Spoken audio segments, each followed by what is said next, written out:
આધાર કાર્ડમાં mobile number બદલવો ઘણા બધા લોકો માટે માથાકૂટ્યું કામ હોય છે, કારણ કે ઘણી બધી વખત આપણે આધાર કાર્ડમાં માતા પિતાનો નંબર આપેલો હોય છે, ઘણી બધી વખત આપણે નવું સિમ પરચેઝ કરતા હોઈએ છીએ.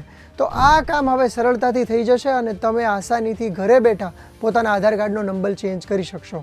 UIDAI એટલે કે unique identification authority of India, જે આધાર કાર્ડને નિયંત્રિત કરે છે, એ સંસ્થાએ એક પોસ્ટ મૂકીને જણાવ્યું છે કે ટૂંક સમયમાં ફેસ વેરિફિકેશન અને બાયોમેટ્રિકના આધારે તમે તમારા મોબાઈલને ઘરે બેઠા ચેન્જ કરી શકશો. આ માટે યુઝરે શું કરવાનું રહેશે, તો એમણે આધાર નામની જે નવી એપ છે એ ઇન્સ્ટોલ કરી લેવાની રહેશે પોતાના મોબાઈલમાં, અને ત્યાર પછીથી ફેસ ઓથેન્ટિકેશન એમાંથી થઈ શકે એની ખાતરી કરવી પડશે.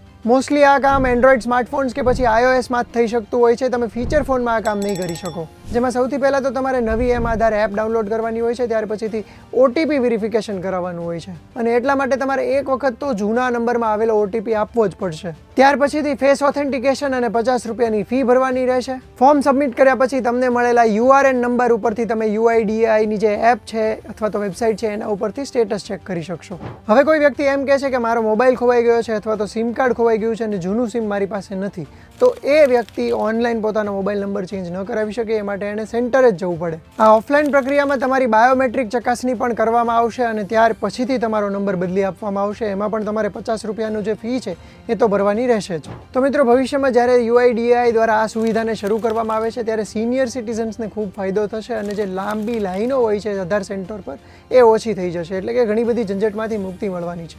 આ સિવાય ભવિષ્યમાં UIDAI એક નવો ફેરફાર લાવવાની તૈયારીમાં છે. તમારા આધાર કાર્ડમાં તમારો આધાર નંબર નહીં દેખાય, પણ માત્ર તમારો ફોટો અને એક QR કોડ દેખાશે.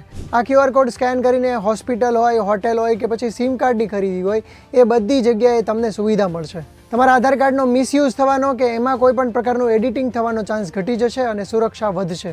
તમને શું લાગે છે, આ પ્રકારની તમામ સુવિધાઓ ઓનલાઈન થઈ જવી જોઈએ કે પછી સેફટી અને સલામતી માટે ઓફલાઈન અને રૂબરૂ જઈને જ ચેન્જ કરાવી શકવું જોઈએ? તમારો મત કોમેન્ટ કરીને જણાવજો અને આ જ પ્રકારના ઇન્ફોર્મેટિવ વિડીયોઝ જોવા માટે ગુજરાત સમાચાર જોતા રહેજો.